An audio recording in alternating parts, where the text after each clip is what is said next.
ശരിക്കും ദുഷ്ടന. പോത്തിനറക്കണ അതേ സ്വഭാവ പോരേലും.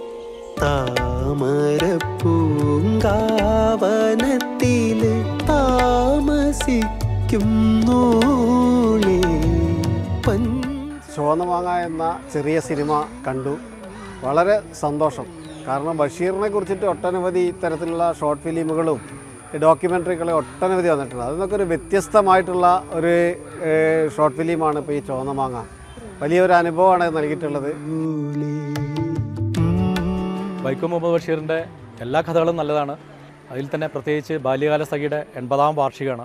അതിലത്തെ ഒരു അഡാപ്റ്റേഷൻ എന്ന നിലയിൽ ചെയ്യാൻ പറ്റിയിട്ടുള്ള ഒരു മജീദ് എന്ന ക്യാരക്ടർ ചെയ്യാൻ പറ്റിയത് വലിയൊരു ഭാഗ്യമായിട്ട് കരുതുകയാണ്. അത് നല്ല രീതിയിൽ ചെയ്യുന്നതാണ് എല്ലാവരുടെയും അഭിപ്രായം. അതിൻ്റെ ഏറ്റവും ക്രെഡിറ്റ് പോകുന്നത് അതിൻ്റെ സംവിധായകനായ ഷമേജിനാണ്. പങ്ക് റങ്കുള്ളൂ